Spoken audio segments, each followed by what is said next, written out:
Hello students, कैसे हैं आप सब। आज हम आ गए हैं फिर से एक बार एक नया टॉपिक लेकर के आपके लिए। काफ़ी इंपॉर्टेंट टॉपिक है, बोर्ड एग्जाम्स में अक्सर पूछा जाता है। आप जैसे कि देख पा रहे हैं कि पीछे एक क्वेश्चन लिखा हुआ है। आइए पढ़ते हैं इसको। क्या लिखा है? लिखा है समांतर प्लेट संधारित्र की धारिता के लिए सूत्र की उत्पत्ति कीजिए।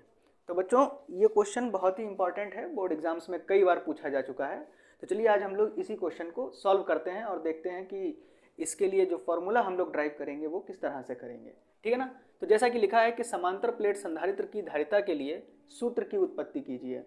तो सबसे पहले क्या करते हैं, एक समांतर प्लेट संधारित्र का मतलब हो गया एक कैपेसिटर की वो बात कर रहे हैं। संधारित्र मीन्स क्या होता है? कैपेसिटर होता है। तो हम लोग मान लेते हैं एक कैपेसिटर बनाते हैं सबसे पहले। ठीक है ना।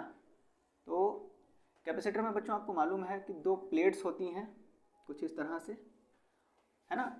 और बीच में कुछ भरा होता है, मतलब खाली भी हो सकता है, या बीच में मेटल की प्लेट या एक तरीके से इंसुलेटिंग मीडियम बीच में भरा होता है, जिसकी वजह से एक मिनट को इसको ज़रा सा ठीक से बनाते हैं। फिर से कलर चेंज कर लेते हैं मार्कर का, इसको रेड कलर से बनाते हैं। जैसे कि बच्चों ये हमारी दो प्लेट्स हो गई, ठीक है ना। और इसको हम ऐसे कनेक्ट कर दें, ओके। और यहाँ पर ये इस प्लेट को हमने प्लस क्यू आवेश दे दिया, ठीक है ना। तो यहाँ से क्या होगा, ये सब पॉजिटिव हो जाएगा कुछ इस तरह से, ठीक। और ये क्या हो जाएगा, हम इस प्लेट का जो सिरा है उसको नीचे अर्थ से जोड़ देते हैं, ठीक है ना। जब हम इस वाली प्लेट को पॉजिटिव चार्ज देंगे तो इसके इंडक्शन की वजह से यहाँ पर माइनस चार्ज जनरेट हो जाएगा। इस प्लेट पर कैसा चार्ज आ जाएगा बच्चों? माइनस चार्ज जनरेट हो जाएगा कुछ इस तरह से, ठीक है ना। तो ये जो है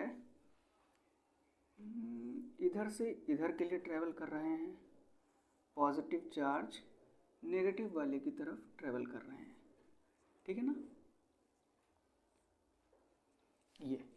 ये कुछ हमारा समांतर प्लेट संधारित्र के लिए फिगर है।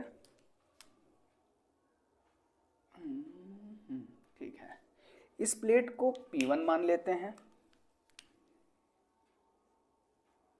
ठीक है, और इस प्लेट को P2 मान लेते हैं।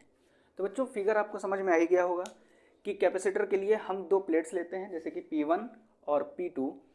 P1 को हम लोग प्लस क्यू आवेश देते हैं, जिसके इंडक्शन की वजह से जो P2 होती है उस पर माइनस आवेश जनरेट हो जाता है, और Q2 का P2 का जो एक सिरा होता है उसको हम अर्थ से जोड़ देते हैं, ठीक है ना। अब हम लोग आगे देखते हैं।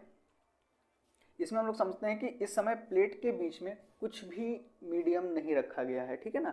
ये एयर होगी बीच में, जब कुछ मीडियम नहीं है तो या तो एयर होगा या फिर वैक्यूम होगा, ठीक है ना। तो हम लोग सबसे पहले लिखते हैं कि माना, अब क्या करते हैं, देखो थ्योरी तो आप लोगों ने पहले से ही पढ़ी हुई है। हम लोग इस वीडियो को ज़्यादा लंबा नहीं करेंगे क्योंकि आपके एग्ज़ाम्स आने वाले हैं जल्द ही। तो हम लोग सीधा इसका फार्मूला ड्राइव करते हैं। थ्योरी आपको पहले से ही पता होगी, मैं बोलता जाता हूँ फिर भी आप एक बार देख लेंगे, ठीक है ना। यहाँ पे हम लोग सबसे पहले निकालेंगे इन दोनों प्लेट्स के किसी एक पॉइंट पर, मतलब इन दोनों प्लेट्स के बीच में किसी एक पॉइंट पर वैद्युत क्षेत्र की तीव्रता निकालेंगे, ठीक है। तो हम लोग लिखेंगे वैद्युत क्षेत्र की तीव्रता। और बच्चों आपको मालूम है कि तीव्रता को हम किससे शो करते हैं? E से शो करते हैं। तो E इज इक्वल टू क्या हो जाता है? Q upon K epsilon naught A। अब ये सवाल आता है कि ये A कहाँ से आया। तो बच्चों ये जो A है ये प्लेट्स का क्षेत्रफल है, ठीक। और इसको हम लोग बना लेते हैं इक्वेशन 1, ठीक है ना। ये प्लेट का क्षेत्रफल A है, वो तो आप समझ ही गए। अब आगे हम इसमें क्या लिखेंगे? आगे हम लिखेंगे कि इन दोनों प्लेट्स के बीच में जो विभवांतर है विभवांतर आप समझते हैं, पोटेंशियल डिफरेंस, ठीक है ना। तो हम मान लेते हैं कि माना प्लेट्स के, प्लेट नहीं, प्लेट इसको ऐसे लिखते हैं, माना दो प्लेटों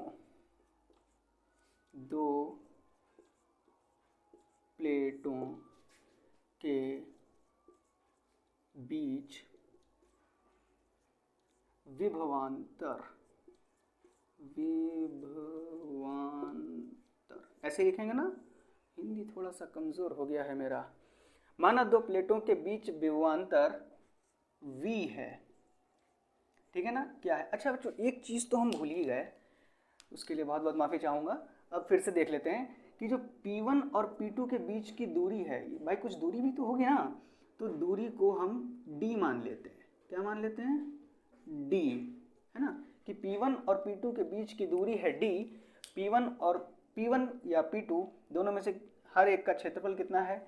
a है, और इन दोनों प्लेटों के बीच जो विभवांतर है वो v है, ठीक है ना। तो जब विभवांतर v हो जाएगा तो हम लोग आगे लिखेंगे, जब विभवांतर v है तो वैद्युत क्षेत्र की तीव्रता, अरे यार, तो वैद्युत क्षेत्र की तीव्रता क्या हो जाएगी हमारी अब? E is equal to V upon D। हाँ बिल्कुल ठीक, याद आ गया, V अपॉन स्मॉल d, ठीक है ना। वैद्युत क्षेत्र, अच्छा यहाँ भी ऐसे, सॉरी क्षेत्र लिख लो भैया, वैद्युत क्षेत्र की तीव्रता होती है, ठीक है। तो वैद्युत क्षेत्र की तीव्रता क्या हो जाएगी हमारी? E is equal to V upon D, ठीक है। अब हम क्या करते हैं, V को इस साइड में ले लेते हैं और E और D की मल्टीप्लिकेशन करा के लिख देते हैं। तो ये हो जाएगी हमारी E, ओ सॉरी क्या हो रहा है भाई, E नहीं, V is equal to E और स्मॉल d, ठीक है ना। इतना समझ में आया। अब क्या करेंगे, हमने पहले यहाँ पर वैद्युत क्षेत्र की तीव्रता क्या निकाली हुई है? Q upon K epsilon naught A, और इसको इसमें पुट कर देते हैं तो हो जाएगा V is equal to Q upon K epsilon naught A into D। D कहाँ आ जाएगा? Q के साथ ऊपर आ जाएगा, ठीक है ना बच्चों। अब आप लोग पहले इतना एक बार समझ लीजिए, फिर हम लोग आगे देखते हैं, ठीक है ना। हम लोगों ने बच्चों लिखा पहले कि वैद्युत क्षेत्र की तीव्रता क्या हो जाएगी हमारी? E is equal to Q upon K epsilon naught A, ठीक है ना। अब नीचे हम लोगों ने क्या माना हुआ था बच्चों इसमें, कि जो विभवांतर है इन दोनों प्लेटों के बीच में, विभवांतर हो जाएगा V। जब V विभवांतर हो जाएगा और इन दोनों के बीच में D दूरी है, तो हमारा वैद्युत क्षेत्र की तीव्रता हो जाती है V upon D। V is equal to हम लोग E अपॉन D लिखेंगे, तो V is equal to E का मान कितना है? Q upon K epsilon naught A। इसको यहाँ पर पुट करेंगे और D को मल्टीप्लिकेशन में लिख लेंगे, ठीक है ना बच्चों। इतना लिखने के बाद अब हम लोग आगे देखते हैं, यहाँ लिख लेते हैं, चलो अब हम लिखेंगे अतः समांतर प्लेट्स, अतः समांतर प्लेट संधारित्र की धारिता, ठीक है ना। तो पूरी लाइन लिखे देता हूँ ताकि आपको कोई भी कंफ्यूजन ना हो कि भैया धारिता किसकी निकाली जा रही है। यार सीधी सी बात है, जब क्वेश्चन में लिखा हुआ है कि समांतर प्लेट संधारित्र की धारिता निकालनी है तो उसी की धारिता निकालेंगे, ठीक है। और धारिता का सूत्र आपको मालूम है क्या होता है? C से हम लोग इसको डिनोट करते हैं।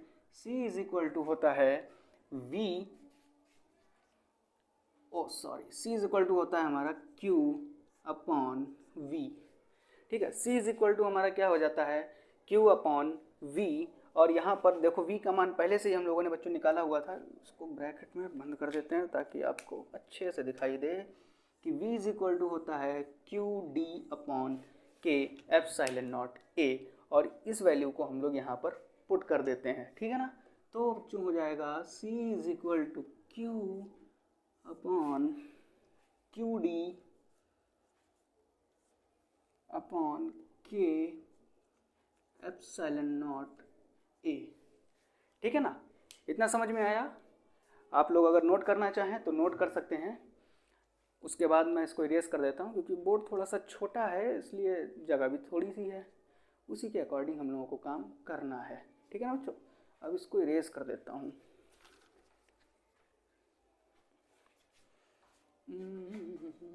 ये क्वेश्चन इरेज कर देता हूँ।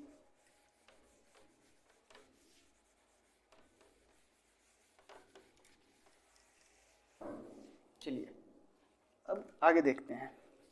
हम लोगों ने लिख लिया था c is equal to Q D upon K epsilon naught a। आपको बच्चों पता है ये थर्ड वाला टर्म है, ये हमारा फर्स्ट पे आ जाएगा, है ना।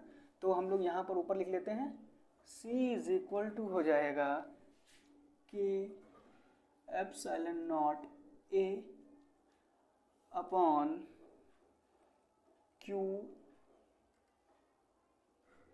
डी, और ये वाला क्यू तो रह ही गया, इस क्यू को हम लोग यहाँ पर लिख लेंगे, ठीक है ना। तो आप देख रहे हैं बच्चों कि क्यू से क्यू कैंसिल हो जाएगा, तो हमारा c इज इक्वल टू आ जाएगा के epsilon naught a upon D, ठीक है ना बच्चों। ये आ गया हमारा फॉर्मूला धारिता का, जब हमको दिया हो कि समांतर प्लेट संधारित्र की धारिता निकालिए, ठीक। और ये इसका मात्रक होता है बच्चों फैरड, ठीक है। क्या मात्रक होता है इसका बच्चों? इसका मात्रक होता है फैरड। चलिए आगे देखते हैं।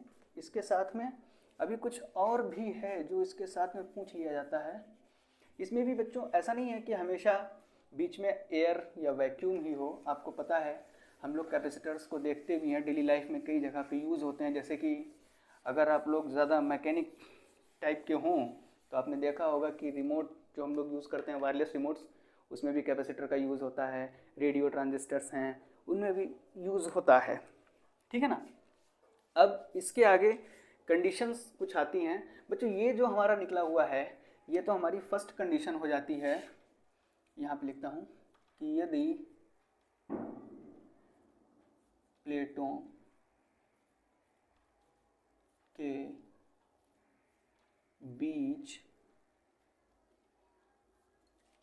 प्लेटों के बीच वायु या निर्वात हो,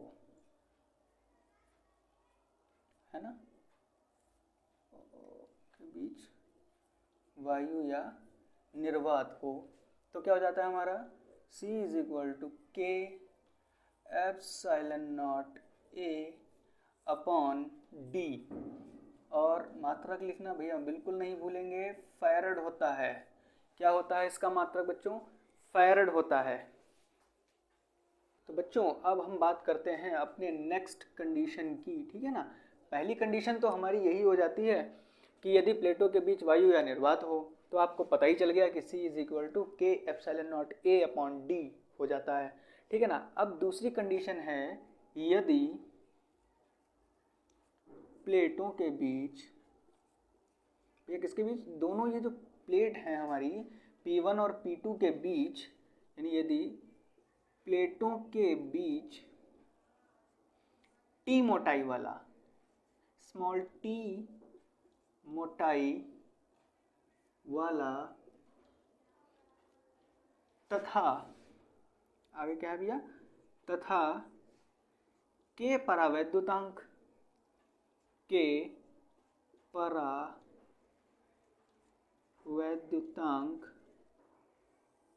वाला पदार्थ आंशिक रूप से,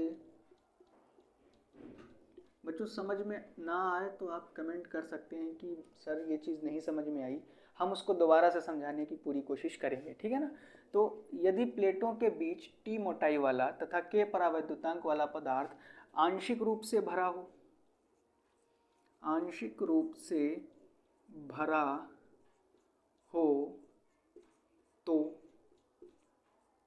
अब ये कंडीशन है आपके लिए सेकंड कि यदि प्लेटों के बीच टी मोटाई वाला तथा के परावैद्युतांक वाला पदार्थ आंशिक रूप से भरा हो, ये नहीं कह रहा है कि पूरे में भरा हुआ है, वो कह रहा है आंशिक रूप से भरा हो तो धारिता क्या होगी, है ना। तो हम लोग इसी फिगर में एक बार ड्रॉ करके देखते हैं कि अगर यहाँ पर कोई पदार्थ भरा हो, ठीक है ना, कोई पदार्थ भरा हो जिसकी मोटाई टी हो, कुछ इस तरह से इन दोनों प्लेट्स के बीच में कोई एक पदार्थ आ जाएगा जिसकी मोटाई कितनी बच्चों है, टी कही गई है कि इसकी मोटाई टी होगी। तो बच्चों आप देख पा रहे होंगे अगर इस पदार्थ की मोटाई टी है और हमारी टोटल मोटाई डी है तो ये जो पार्ट इतना बच गया है जिसमें एयर या वैक्यूम है तो उसकी मोटाई कितनी हो जाएगी, डी माइनस टी हो जाएगी। बिल्कुल सही। तो इसको भी हम लिख सकते हैं, यहाँ पे कितनी हो जाएगी मोटाई, डी माइनस टी हो जाएगी, जो ये और ये दोनों ही हैं, ठीक है ना, ये दोनों मिला के कितनी हो जाएगी, डी माइनस टी मोटाई हो जाएगी। अब क्योंकि यहाँ पर कोई एक पदार्थ आ गया है इसलिए इसका विभवांतर भी चेंज हो जाएगा। अब विभवांतर क्या हो जाएगा हम लोग पहले वो लिखते हैं। तो यदि प्लेटों के बीच टी मोटाई वाला तथा के परावैद्युतांक वाला पदार्थ आंशिक रूप से भर दिया जाए तो हमारा V क्या हो जाएगा, दोनों के लिए अलग अलग हो जाएगा ना। तो सबसे पहले तो लिखेंगे ये जो एयर वाला हिस्सा है V इज इक्वल टू होता है ED और यहाँ पर एक तो है D माइनस टी और दूसरा है T। तो सबसे पहले तो लिखेंगे ED के लिए लिख देंगे D माइनस टी, ठीक है ना। फिर इसी में प्लस कर देंगे T और T के लिए लिखेंगे तो क्या हो जाएगा हमारा ET, ठीक है ना। अब यहाँ पर E की वैल्यू आपको पता है कितनी होती है, E की वैल्यू हो जाती है Q upon K epsilon naught A, है ना। और ये D माइनस टी हमारा ऐसे ही रहेगा, प्लस यहाँ पर भी हम लोग लिख देंगे Q upon K epsilon naught A और ये वाला T। तो हम लोग इतना लिख चुके हैं कि V इज इक्वल टू होता है Q upon K epsilon naught A D minus T plus QT upon K epsilon naught A। ये जो फर्स्ट वाला टर्म है बच्चों जिसमें हमने D माइनस टी लिखा हुआ है, ये फर्स्ट वाला टर्म इस वाले पार्ट के लिए होगा। तो हमें मालूम है कि एयर या वैक्यूम के लिए हमारा जो K की वैल्यू हो जाती है वो 1 हो जाती है। जब K की वैल्यू 1 हो जाएगी तो हम यहाँ से इस K को 1 मान के हटा सकते हैं ना बच्चों, बिल्कुल हटा सकते हैं। अब बताइए इन दोनों में कॉमन क्या आएगा, तो हमें कॉमन मिल जाएगा Q upon epsilon naught A, ठीक है ना। और ब्रैकेट में हमारे पास क्या बचेगा, D minus T plus T upon K। यहाँ का K बच्चों 0 क्यों नहीं किया गया, क्योंकि आपको पता है यहाँ पर जो T मोटाई वाला पदार्थ रखा गया है इसके लिए K का मान कुछ और होगा, इसीलिए हमने सिर्फ एक ही K को 1 किया है क्योंकि यहाँ पर एयर है। और दूसरा वाला K 1 नहीं होगा क्योंकि वो जो है इसके बीच में जो ग्रीन कलर से आपको मेटल जो मीडियम दिख रहा है ये मीडियम के लिए है, ठीक है ना। इतना लिखते हैं। अब इधर वाला इरेज कर देता हूँ ताकि आपको आराम से समझ में आए।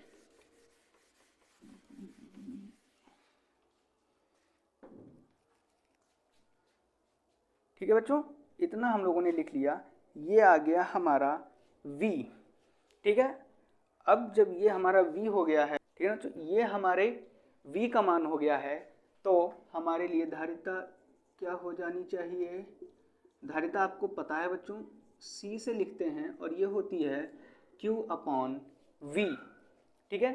C इज इक्वल टू हो जाएगा Q अपॉन, अब V की ये वाली वैल्यू पुट करेंगे। पहले V की वैल्यू दूसरी थी क्योंकि हम लोगों ने वहाँ पे प्लेट्स के बीच में केवल एयर या वैक्यूम को लिया था।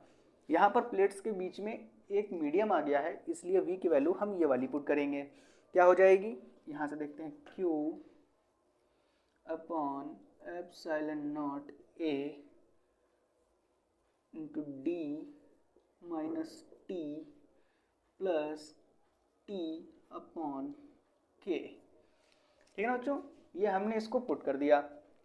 अब आपको पता है ये एप्सिलॉन नॉट ए कहाँ जाएगा, ऊपर आ जाएगा, और q से q कैंसिल हो जाएगा, तो हमारे पास c इज इक्वल टू हो जाएगा epsilon not a upon d minus t plus t upon k।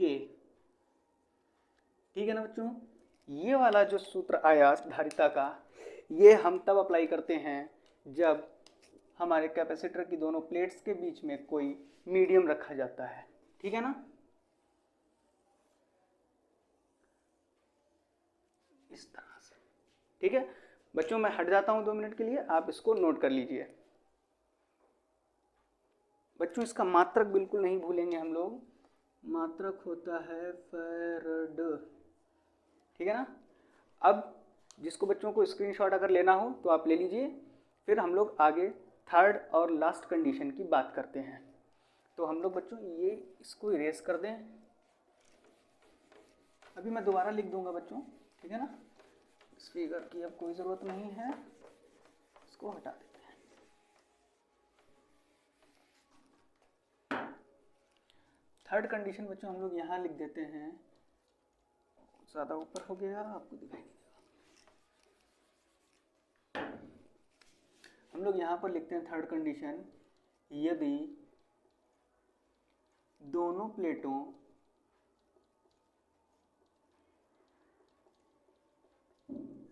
के बीच धातु की प्लेट रखी गई हो, धातु की प्लेट हो। अब बच्चों ये कह रहा है कि दोनों ही प्लेट्स जो भी हमारी थी P1 और P2, पहले तो उनके बीच में कोई एक पदार्थ रखा गया था जो आंशिक रूप से भरा हुआ था। तो जब आंशिक रूप से भरा हुआ था बच्चों, तो उसमें एयर भी थी, ठीक है ना, और पदार्थ भी था। फिगर भी कुछ इस तरह से ऐसे ही तो था, यहाँ पर सब प्लस थे, यहाँ पर माइनस थे, और बीच में इस तरह से रखा गया था मीडियम हमारा। तो आप देख रहे हैं कि ये तो मीडियम हो गया और यहाँ पर एयर रह गई थी। ठीक है ना, लेकिन अब जो थर्ड कंडीशन उसने कही है वो कह रहा है कि यदि दोनों प्लेटों के बीच धातु की प्लेट रखी गई हो। धातु की प्लेट का मतलब हो गया कि जो प्लेट है अब वो बिल्कुल इन दोनों से सटी हुई है, इन दोनों प्लेट P1 और P2 से बिल्कुल ऐसे सटा के रखी गई है, जिसके बीच में एयर या वैक्यूम नहीं हो सकता। ठीक है ना, कुछ इस तरह से। तब इसकी धारिता होगी, रखी गई हो तो इसकी मतलब समांतर प्लेट संधारित्र की धारिता होगी, क्वेश्चन मार्क। ठीक है ना, अब जब दोनों प्लेट्स के बीच में कोई धातु की पट्टी या प्लेट रखी गई हो, दरअसल बच्चों बुक में पट्टी लिखा होगा, धातु की पट्टी या प्लेट हो तो इसकी धारिता क्या होगी। अब जब इसके बीच में एयर बिल्कुल भी नहीं है तो यहाँ पर K is equal to infinite हो जाता है। ठीक है ना, ये हम लोग ध्यान रखेंगे कि जब दोनों ही प्लेट्स के बीच में धातु की पट्टी रख दी जाती है तो हमारा K इनफाइनाइट हो जाता है। ठीक है, बिल्कुल ध्यान रखेंगे, इस बात को नहीं भूलेंगे कि अब हमें K क्या लेना है, इनफाइनाइट लेना है।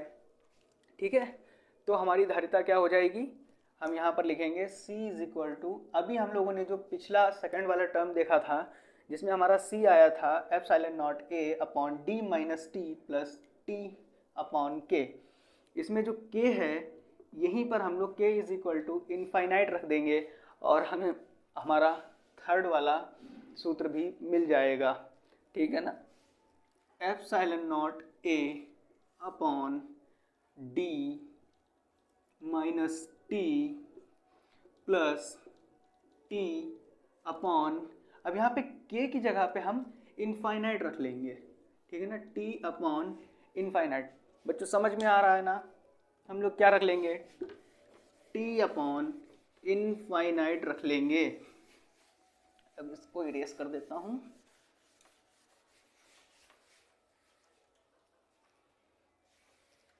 ठीक है ना बच्चों, अब आपको पता है कि अगर इनफाइनाइट टी अपॉन इनफाइनाइट, ये क्या हो जाएगा, ज़ीरो हो जाएगा बच्चों। क्या हो जाएगा, टी अपॉन इनफाइनाइट ज़ीरो हो जाएगा। तो हमारा c इज इक्वल टू हो जाएगा epsilon naught a upon d minus T. ठीक है ना बच्चों, यही हमारा थर्ड वाला फॉर्मूला हो जाएगा। तो आज बच्चों हम लोगों ने 3 फॉर्मूले समझे हैं।